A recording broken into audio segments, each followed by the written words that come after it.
അപ്പോൾ നമ്മൾ കഴിഞ്ഞ ക്ലാസ്സിൽ എ സി ജനറേറ്ററിനെ കുറിച്ച് വിശദമായിട്ട് പഠിച്ചു. ഇനി അടുത്തത് ഡി സി ജനറേറ്റർ ആണ്. നമ്മൾ രണ്ട് തരത്തിലുള്ള വൈദ്യുത പ്രവാഹം, രണ്ട് തരത്തിലുള്ള കറന്റ് ഉണ്ടെന്ന് ആദ്യമേ കണ്ടു. എ സി കറന്റും ഡി സി കറന്റും. കൃത്യമായ ഇടവേളകളിൽ നിശ്ചിത ഇടവേളകളിൽ ദിശ മാറുന്ന പ്രവാഹം, പീരിയോഡിക് ആയിട്ട് ഡയറക്ഷൻ മാറുന്ന കറന്റാണ് എ സി. ദിശ മാറാതെ ഒരേ ദിശയിൽ തന്നെ ഒഴുകുന്നതാണ് ഡി സി. അപ്പൊ നമ്മൾ നേരത്തെ കണ്ട എ സി ജനറേറ്ററിന്റെ ഔട്ട്പുട്ട് ഗ്രാഫ്, അതിൽ നിന്നും പുറത്തേക്ക് വരുന്ന കറന്റിന്റെ അല്ലെങ്കിൽ അതുണ്ടാക്കുന്ന ഇ എം എഫിന്റെ സ്വഭാവം നമ്മൾ കണ്ടിരുന്നു. ഒരു വേരിയിങ്, അവിടെ വ്യതിയാനം സംഭവിച്ചുകൊണ്ടിരിക്കുന്ന ഒരു കറന്റാണ്. സമയം പോകുന്നതനുസരിച്ച് ഒരു സീറോയിൽ നിന്നും ഒരു മാക്സിമം വാല്യൂലേക്ക് എത്തുന്നു, തിരിച്ച് സീറോയിലേക്ക്, അതിനുശേഷം വിപരീത ദിശയിലെ മാക്സിമം വാല്യൂ തിരിച്ച് സീറോയിലേക്ക്. അപ്പോൾ ഇനി നമുക്ക് ഡി സി ജനറേറ്റർ, അതായത് ദിശ മാറാത്ത പ്രവാഹം ഉണ്ടാക്കുന്ന ഡയറക്റ്റ് കറന്റ് പ്രൊഡ്യൂസ് ചെയ്യുന്ന ജനറേറ്റ് ചെയ്യുന്ന ജനറേറ്റർ ആണ് ഡി സി ജനറേറ്റർ. അപ്പോൾ നേരത്തെ കണ്ട മാതിരി തന്നെ അതിന്റെ സ്ട്രക്ചർ, അതിന്റെ മെയിൻ പാർട്സ്, അതിന്റെ വർക്കിംഗ്, അതിന്റെ ഔട്ട്പുട്ട് ഗ്രാഫ്, ഇതാണ് പഠന രീതി. എ സി ജനറേറ്റർ നമ്മൾ അങ്ങനെയാണ് കണ്ടത്. അതിന്റെ സ്ട്രക്ചർ, അതിന്റെ ഭാഗങ്ങള്, അതിനുശേഷം അതിന്റെ വർക്കിംഗ് കണ്ടു. അതിനുശേഷം അതിന്റെ ഔട്ട്പുട്ട്, അതിൽ നിന്നും പുറത്തേക്ക് വരുന്ന വൈദ്യുതിയുടെ സ്വഭാവം ഗ്രാഫ് ഉപയോഗിച്ച് ചിത്രീകരിച്ചു. ഇത്രയും കാര്യമാണ് നമ്മൾ എ സിയിൽ കണ്ടത്. അതുമാതിരി തന്നെയാണ് ഡി സി നമ്മൾ പഠിക്കുന്നത്. ഡി സി ജനറേറ്ററും സാധാരണ ഇലക്ട്രോ മാഗ്നറ്റിക് ഇൻഡക്ഷൻ, വൈദ്യുത കാന്തിക പ്രേരണം വഴിയാണ് നമ്മൾ വൈദ്യുതി ഉൽപ്പാദിപ്പിക്കുന്നത്. സ്വാഭാവികമായിട്ടും അതിനുവേണ്ട ഭാഗങ്ങളൊക്കെ ഇതിന് വേണം. ഫീൽഡ് മാഗ്നറ്റ്സ്, പിന്നെ ആർമേച്ചർ, കമ്പിച്ചുരുള്, ആർമേച്ചർ, അവ രണ്ടെണ്ണം. ഇനി അടുത്തതാണ് ശ്രദ്ധിക്കേണ്ടത്, എ സിയിൽ നിന്നും വ്യത്യസ്തമായിട്ട് എ സിയില് സ്ലിപ്പ് റിങ്സ് ആയിരുന്നു, പൂർണ്ണ വളയങ്ങളായിരുന്നു. ഇവിടെ സ്പ്ലിറ്റ് റിങ്സ് ആണ്, അർദ്ധവളയങ്ങളാണ്. ഈ ആർമേച്ചർ എന്ന് പറഞ്ഞാൽ കമ്പിച്ചുരുളാണ്. അതിന്റെ രണ്ടെൻഡ്, ഒരു ചുരുളിന് രണ്ടറ്റം ഉണ്ടായിരിക്കും. ആ ഒരറ്റം ഒരു അർദ്ധവളയത്തിലേക്കും മറ്റേ അറ്റം മറ്റൊരു അർദ്ധവളയത്തിലേക്കുമാണ് കണക്ട് ചെയ്യുക. ബാക്കി ബ്രഷ്, ഗ്രാഫൈറ്റ് ബ്രഷുകൾ. അപ്പം field magnets, armature, split rings, split Malayalam video അത് തന്നെയാണ്, സ്പ്ലിറ്റ് റിങ്സ്. പിന്നെയോ മറ്റേത് എന്തായിരുന്നു എ സിയിലെ slip rings, graphite brushes, field magnets, armature, split ring, brush. ഇതാണ് ഭാഗങ്ങള്. ഇനി എന്തിനാണ് ഈ സ്പ്ലിറ്റ് റിംഗ് ഇവിടെ മാറാൻ കാരണം എന്താണെന്ന് വെച്ച് കഴിഞ്ഞാൽ, പുറത്തേക്ക് വരുന്ന എക്സ്റ്റേണൽ സർക്യൂട്ടിലേക്ക്, ബാഹ്യ സർക്യൂട്ടിലേക്ക് വരുന്ന പ്രവാഹത്തിനെ ഡി സി ആക്കി മാറ്റാൻ, ഒരേ ദിശയിലാക്കി മാറ്റാനുള്ള ക്രമീകരണമാണ് എന്ത്, സ്പ്ലിറ്റ് റിംഗ് കമ്മ്യൂട്ടേറ്റർ. നമ്മൾ ഈ split ring commutator D C മോട്ടോറിൽ പരിചയപ്പെട്ടിട്ടുണ്ട്. അപ്പൊ ഡി സി മോട്ടോറും ഡി സി ജനറേറ്ററും തമ്മിലുള്ള ഘടനാപരമായ വ്യത്യാസം ഒറ്റ വ്യത്യാസമുള്ളൂ. ഡി സി മോട്ടോറില് നമ്മൾ ആർമേച്ചറിലേക്ക് കറണ്ട് കൊടുക്കുകയാണ്. ആർമേച്ചറിലേക്ക് കറണ്ട് കൊടുത്താൽ ആർമേച്ചർ കറങ്ങും. എന്നാൽ ഡി സി ജനറേറ്റർ ആർമേച്ചറിനെ കറക്കിയാൽ കറണ്ട് ഉണ്ടാവും. അവിടെ mechanical energy is converted into electrical energy. D C ജനറേറ്ററിന്റെ കേസിൽ യാന്ത്രികോർജം വൈദ്യുതോർജമായിട്ട് മാറുന്നു. നേരെ മറിച്ച് ഡി സി മോട്ടോറിന്റെ കേസിൽ വൈദ്യുതോർജം, നമ്മൾ അവിടേക്ക് കൊടുക്കുന്ന വൈദ്യുതോർജ്ജമാണ്. Electrical energy is converted into mechanical energy. വൈദ്യുതോർജം യാന്ത്രിക ഊർജ്ജമായിട്ട് മാറുന്നു. അപ്പൊ ഇവിടെ ഒരു സെല്ല് കണക്ട് ചെയ്താൽ ഇത് ഡി സി മോട്ടോറായി. ഇനി ഇതിന്റെ വർക്കിങ്ങില് ശ്രദ്ധിക്കേണ്ടത് എന്താ വെച്ച് കഴിഞ്ഞാൽ, ആർമേച്ചറിൽ ഒരു മാഗ്നറ്റിക് ഫീൽഡിൽ നിന്ന് ആർമേച്ചർ കറങ്ങുകയാണ്. അത് നമ്മൾ നേരത്തെ കണ്ട മാതിരി ആർമേച്ചറിൽ ഉണ്ടാകുന്ന പ്രവാഹം സത്യത്തിൽ നമുക്ക് തിയററ്റിക്കലായിട്ട് അതെന്താന്ന് പറയാം, ദിശ മാറുന്ന പ്രവാഹമാണ്, അല്ലെങ്കിൽ എ സി ആണെന്ന് പറയാം. പുറത്തേക്ക് കൊണ്ടുവരുന്ന എക്സ്റ്റേണൽ സർക്യൂട്ടിലേക്ക് ടാപ്പ് ചെയ്തെടുക്കുമ്പോൾ, ബാഹ്യ സർക്യൂട്ടിലേക്ക് എടുക്കുമ്പോഴാണ് അത് എന്തായിട്ട് മാറുന്നത്, ഡി സി ആയിട്ട് മാറുന്നത്. അതിനുള്ള ക്രമീകരണമാണ് സ്പ്ലിറ്റ് റിംഗ് കമ്മ്യൂട്ടേറ്റർ. അപ്പൊ ഇവിടെ ഞാൻ രണ്ട് ചിത്രം വരച്ചിട്ടുണ്ട്. നിങ്ങളോട് ഡി സി ജനറേറ്ററിന്റെ ചിത്രം വരയ്ക്കാൻ പറഞ്ഞാൽ ഒരൊറ്റ ചിത്രമേ വരയ്ക്കണ്ടൂ. നമ്മൾ ഇതിന്റെ വർക്കിംഗ് മനസ്സിലാക്കാൻ വേണ്ടി മാത്രമാണ് രണ്ട് ചിത്രം വരച്ചിരിക്കുന്നത്. ഇവിടെ സ്പ്ലിറ്റ് റിങ്സ് ആണ്. നമ്മൾ ഡി സി മോട്ടോറിന്റെ കേസിൽ കണ്ട മാതിരി തന്നെ ഈ ശ്രദ്ധിക്കുക, എ ബി സി ഡി, ഒരു അർദ്ധഭ്രമണം, ഒരു ഹാഫ് റൊട്ടേഷൻ പൂർത്തിയാക്കുക എന്ന് പറഞ്ഞു കഴിഞ്ഞാൽ 90 ഡിഗ്രി, 180 ഡിഗ്രി. അപ്പൊ A B C D 90 degree, 180 degree. ഇവിടെ എന്തായിട്ട് വരും? അപ്പോ എ ബി സി ഡി ആയിട്ട് മാറും. ഒരു അർത്ഥഭ്രമണം പൂർത്തിയാക്കിയതിനു ശേഷമുള്ള ചിത്രമാണ് ഇത്. DC മോട്ടോറിന് കണ്ട മാതിരി തന്നെ. പക്ഷെ അങ്ങനെ ഒരു അർത്ഥഭ്രമണം പൂർത്തിയാകുമ്പോൾ ഇപ്പൊ ശ്രദ്ധിക്കുക, R1 എന്നുള്ള റിങ് B1 എന്നുള്ള ബ്രഷിന്റെ മുകളിലാണ് മുട്ടി നിൽക്കുന്നത്. R2 എന്ന റിങ് B2 എന്നുള്ള ബ്രഷിന്റെ മുകളിലാണ് മുട്ടി നിൽക്കുന്നത്. ഇത് R1 എന്നുള്ള റിങ് B1ന്റെ മുകളിൽ മുട്ടി നിൽക്കുന്നു. R2 എന്ന റിങ് B2ന്റെ മുകളിൽ മുട്ടി നിൽക്കുന്നു.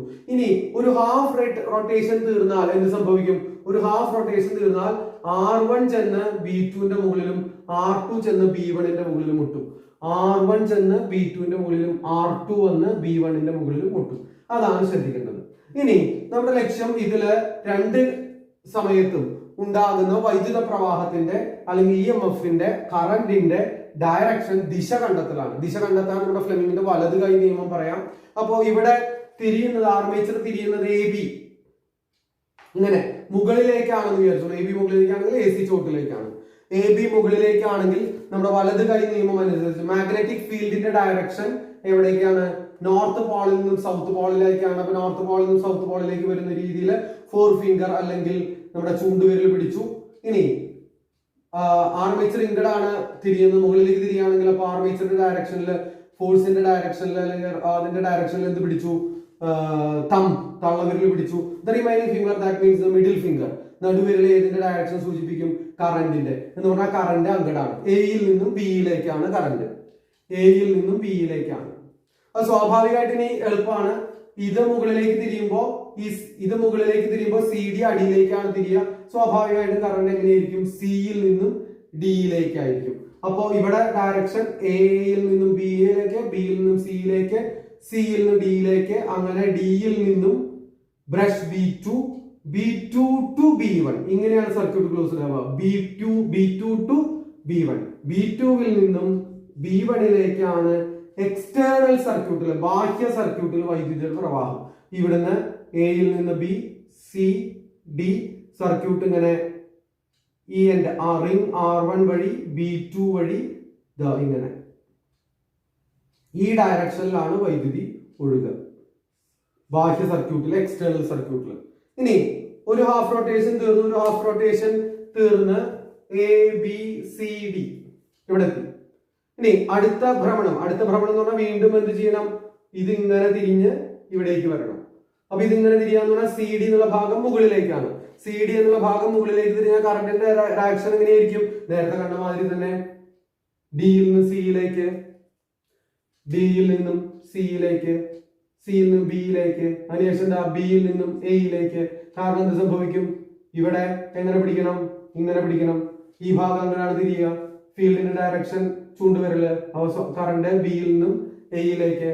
അപ്പൊ എങ്ങനെ വരും? D to C, C to B, B to A, അങ്ങനെ വീണ്ടും റിംഗ്. ഇവിടെ R1 വന്ന് മുട്ടിണ്ടാവും. R1 എന്ത് സംഭവിച്ചു? B2 വഴി B1ലേക്ക്. ഇവിടെ എക്സ്റ്റേണൽ സർക്യൂട്ടിൽ കറണ്ടിന്റെ ഡയറക്ഷൻ B2 ടു B1 എന്ന് പറഞ്ഞു കഴിഞ്ഞാൽ ഇവിടേക്ക്. ആദ്യം എവിടേക്കായിരുന്നു? ഇവിടേക്ക് തന്നെയായിരുന്നു. സെക്കൻഡ് ഹാഫ് സൈക്കിളിലും രണ്ടാമത്തെ അർദ്ധഭ്രമണത്തിലും എങ്ങനെയായിരുന്നു? ഇങ്ങനെയായിരുന്നു. എന്ന് പറഞ്ഞാൽ എന്താ? there is no change in direction എന്ന് പറഞ്ഞാൽ എക്സ്റ്റേണൽ സർക്യൂട്ടിൽ ഉണ്ടായ പ്രവാഹം എന്തായിരിക്കും? എക്സ്റ്റേണൽ സർക്യൂട്ടിൽ ഉണ്ടായ പ്രവാഹം എപ്പോഴും DC, ഒരേ ദിശയിൽ ആയിരിക്കും. ഇങ്ങനെയാണ് നമുക്ക് എക്സ്റ്റേണൽ സർക്യൂട്ടിലേക്ക് നമുക്ക് എന്ത് കിട്ടുന്നത്? ഒരേ ദിശയിലുള്ള DC കറണ്ട് നമുക്ക് ലഭിക്കുന്നത്. ഇത് വേറെ രീതിയിലും വേണമെന്ന് വെച്ചാൽ പറയാം. ടെക്സ്റ്റിൽ ആ രീതി ഉപയോഗിച്ചിട്ടില്ല. ഇത് R1 എന്നുള്ള റിംഗ് പോസിറ്റീവ് നമ്മൾ നോക്കുന്ന സമയത്ത് ആദ്യത്തെ ഹാഫ് സൈക്കിൾ പോസിറ്റീവ് പൊട്ടൻഷ്യലും R2 എന്നുള്ള റിംഗ് നെഗറ്റീവ് പൊട്ടൻഷ്യലും ആയിരുന്നു വിചാരിച്ചോളൂ. അപ്പോ അല്ലെങ്കിൽ R2 positive, R1 negative. R2 പോസിറ്റീവും R1 നെഗറ്റീവ് ആയാൽ direction ring B2 positive, ring B1 negative, direction B1ൽ നിന്നും B2വിൽ നിന്നും B1ലേക്ക്. സ്വാഭാവികമായിട്ടും അടുത്ത ഹാഫ് സൈക്കിളിൽ എന്തായിട്ട് മാറും? R2 എന്തായിട്ട് മാറും? R2 പോസിറ്റീവ് ആയിട്ട് മാറും. R2 നെഗറ്റീവ് ആയിട്ട് മാറും. R2 നെഗറ്റീവ് ആയിട്ട് മാറും. R1 പോസിറ്റീവ് ആയിട്ട് മാറും. R1 എവിടെയാണ് മുട്ടുന്നത്? R1 പോസിറ്റീവ് ആയിട്ട് മാറും. എന്ന് പറഞ്ഞു കഴിഞ്ഞാൽ അവിടെ കറണ്ടിന്റെ ഡയറക്ഷൻ എപ്പോഴും പോസിറ്റീവിൽ നിന്ന് നെഗറ്റീവിലേക്കാണ്. സ്വാഭാവികമായിട്ടും B2വിൽ നിന്നും എവിടേക്ക് വരും? B1ലേക്ക് വരും. B2 എന്നുള്ളത് എപ്പോഴും പോസിറ്റീവ് പൊട്ടൻഷ്യലിലും R1 എന്നുള്ളത് എപ്പോഴും നെഗറ്റീവ് പൊട്ടൻഷ്യലിലും നിലനിൽക്കും. ഇങ്ങനെ നമുക്ക് പറയാം. ടെക്സ്റ്റിൽ പറഞ്ഞിട്ടില്ല, ഞാൻ പറഞ്ഞത് മാത്രം. ഇനി ഇതിന്റെ ഔട്ട്പുട്ട് ഗ്രാഫ് എങ്ങനെയായിരിക്കും അതാണ്. അപ്പൊ ഈ ചിത്രം വരച്ച് പഠിക്കണം, അതിന്റെ ഭാഗങ്ങള് പഠിക്കണം, മോട്ടോറായിട്ടുള്ള വ്യത്യാസം അറിയണം, മോട്ടോറും ജനറേറ്ററും തന്നാൽ തിരിച്ചറിയാൻ കഴിയണം. ഇനി അടുത്തതായിട്ട് 3 ഗ്രാഫുകളാണ്. 3 ഗ്രാഫും വളരെ പ്രധാനപ്പെട്ടതാണ്. ഒന്ന് AC ജനറേറ്ററിന്റെ ഗ്രാഫ്. AC ജനറേറ്ററിന്റെ ഗ്രാഫ് ഔട്ട്പുട്ട് ഗ്രാഫ് വരച്ച് പഠിക്കണം. നമ്മൾ കഴിഞ്ഞ ക്ലാസ്സിൽ പറഞ്ഞിരുന്നതാണ്, എന്നാൽ ഇത് 3 കൂടി ഒരു പ്രാവശ്യം കൂടി വരയ്ക്കാൻ പോവുകയാണ്. ACയുടെ സ്വഭാവം എങ്ങനെയാ? ഡയറക്ഷൻ മാറുന്നതാണ്. ടി എപ്പോഴും എക്സ് ആക്സിസിൽ ടി, വെറുതെ ഗ്രാഫ് വരയ്ക്കാൻ പറഞ്ഞാൽ എക്സ് ആക്സിസിൽ ടി, വൈ ആക്സിസിൽ EMF. മലയാളം മീഡിയംകാർക്കും അങ്ങനെ തന്നെ, ഇലക്ട്രോമോട്ടീവ് ഫോഴ്സ്. ഇതിന്റെ പ്രത്യേകത 0 തുടങ്ങി മാക്സിമം വാല്യൂലേക്ക് എത്തുന്നു, തിരിച്ച് 0. വിപരീത ദിശയില് ഒരു സർക്യൂട്ടില് ഒരു ബൾബ് AC. അപ്പൊ ACയുടെ ചിഹ്നം സാധാരണ ഈ ഗ്രാഫ്, ഈ സൈൻ വേവ് എന്നാണ് പറയാ. ഇതാണ്.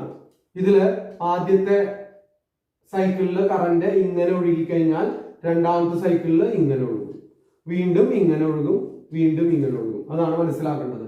നേരെ മറിച്ച് ഇത് മാറ്റി ഒരു DC ജനറേറ്റർ കൊടുത്താൽ, DC ജനറേറ്റർ കൊടുത്തു കഴിഞ്ഞാൽ എപ്പോഴും എങ്ങനെയാണ്? ഒറ്റ യൂണി ഡയറക്ഷണൽ ആയിരിക്കും, ഒരേ ദിശയിലായിരിക്കും. അപ്പോ ഇത് AC ജനറേറ്ററിന്റെ ഔട്ട്പുട്ട്. നമുക്ക് DC ജനറേറ്ററിന്റെ ഔട്ട്പുട്ട് DC ജനറേറ്ററിന്റെ ഔട്ട്പുട്ട് T EMF. എന്ത് സംഭവിക്കും? ഈ ഹാഫ് സൈക്കിളും കൂടി മുകളിലേക്ക് കയറും. അപ്പൊ ഇതാ ഇങ്ങനെ. ഇതിന്റെ പ്രത്യേകത, ഇത് DC ഡയറക്ഷൻ മാറുന്നില്ല, പക്ഷെ മാഗ്നിറ്റ്യൂഡ് അളവ് മാറുന്നുണ്ട്. വോൾട്ടേജ് അല്ലെങ്കിൽ EMF അല്ലെങ്കിൽ കറന്റ് 0യിൽ നിന്ന് പരമാവധി വിലയിലേക്ക് എത്തും, തിരിച്ച് 0യിലേക്ക് എത്തും, വീണ്ടും പരമാവധി വില 0. ആ അളവിന് മാഗ്നിറ്റ്യൂഡിന് ചേഞ്ച് ഉണ്ടാവും. ഇതാണ് DC ജനറേറ്റർ. അടുത്തത് സെൽ എന്ന് പറഞ്ഞാൽ നമുക്ക് ഏറ്റവും പരിചയമുള്ള ബാറ്ററി. ടൈം T, ഇതെന്താ? EMF. അവിടെ ഗ്രാഫ് എക്സ് ആക്സിസിന് പാരലൽ ആയിരിക്കും. എന്താ അത് പ്രത്യേകത? സെൽ നമ്മുടെ സാധാരണ ടോർച്ച് സെല്ലാണെങ്കിൽ അതിന്റെ വോൾട്ടേജ് 1.5 വോൾട്ട് ആണ്, സാധാരണ ടോർച്ച് സെല്ലിന്റെ വോൾട്ട്. അപ്പൊ എപ്പോ നോക്കിയാലും അത് എത്ര തന്നെയായിരിക്കും? 1.5 ആയിരിക്കും. അതിന് യാതൊരു മാറ്റവും ഉണ്ടാവില്ല, ദിശയും മാറില്ല. അപ്പൊ സെല്ലിന്റെ പ്രത്യേകത, മാഗ്നിറ്റ്യൂഡിനോ ഡയറക്ഷനോ ചേഞ്ച് ഉണ്ടാവില്ല, അളവിനോ ദിശയ്ക്കോ മാറ്റം ഉണ്ടാവില്ല. എപ്പോഴും പ്രവാഹം ഒരേ പ്രവാഹമായിരിക്കും. ഇവിടെ എന്താ? ഇവിടെ ഡയറക്ഷൻ മാറില്ല, പക്ഷെ അളവ് മാറും. ഡയറക്ഷൻ മാറാതെ ആയാൽ എന്തായി? DC കറണ്ടായി. ഇവിടെയോ ഡയറക്ഷനും മാറും, പിന്നെയോ മാഗ്നിറ്റ്യൂഡും മാറും. അപ്പൊ ഈ 3 ഗ്രാഫും വളരെ പ്രധാനപ്പെട്ടതാണ്. ഈ 3 ഗ്രാഫും വരച്ച് പഠിക്കുക, സ്ട്രക്ചറുകൾ ഒന്നും കൂടിയും റിവൈസ് ചെയ്യുക. ഇത്രയാണ്. പിന്നെ അതിലെ പീരീഡ്, നമ്മൾ കഴിഞ്ഞ ക്ലാസ്സിൽ പീരീഡിനെ കുറിച്ച് പറഞ്ഞു എന്നറിയില്ല. പേജ് 52 52ാമത്തെ പേജിൽ പറഞ്ഞിട്ടുണ്ട്. എന്താ? The time taken by the armature coil for a full rotation is called period. The time taken എന്ന് പറഞ്ഞാൽ എന്താ? ഒരു പ്രാവശ്യം ഭ്രമണം ചെയ്യുന്നതിന് എടുക്കുന്ന സമയമാണ് എന്ത്? Period. Period T, capital T ഉപയോഗിച്ചിട്ടാണ് പീരീഡിനെ നമ്മൾ സൂചിപ്പിക്കുക. ഇനി അത് സാധാരണ ഈ ഗ്രാഫിൽ മറ്റോണം കാണിക്കാറുണ്ട്. ടൈം T ആണെങ്കിൽ ഒരു പീരീഡ് ഒരു പ്രാവശ്യം കറങ്ങുന്നതിന് എടുക്കുന്ന സമയം T ആണെങ്കിൽ ഇത് 0, ഇത് T/2 ഞാൻ പറഞ്ഞു തോന്നുന്നു, സോറി T/4, ഈ പോയിന്റ് T/2, ഈ പോയിന്റ് 3 T/4, മുക്കാൽ സമയത്തിന്റെ മുക്കാൽ ഭാഗം 3T/4, ഇത് T എന്ന് പറഞ്ഞാൽ ഇത്രയും സമയം. ഒരു പ്രാവശ്യം തിരിയുന്നതിന്റെ കാൽ ഭാഗം സമയം ഇത്രയും എടുത്തു കഴിഞ്ഞാൽ ഒരു പ്രാവശ്യം തിരിയുന്നതിന്റെ പകുതി ഇത്രയും എടുത്തു കഴിഞ്ഞാൽ ഒരു പ്രാവശ്യം തിരിയുന്നതിന്റെ മുക്കാൽ ഇത്രയോ ഒരു പ്രാവശ്യം പൂർണ്ണ ഭ്രമണമായി, കംപ്ലീറ്റ് റൊട്ടേഷനായി. അതാണ് അത്തരത്തിലും പറയാം. അപ്പൊ പീരീഡ് എന്നുള്ള ടേമും കൂടി അറിയണം. മലയാളം മീഡിയം പീരീഡ് തന്നെയാണ്. അപ്പൊ ഇത്രയും കാര്യങ്ങൾ റിവൈസ് ചെയ്യുക, പഠിക്കുക. ഓക്കെ.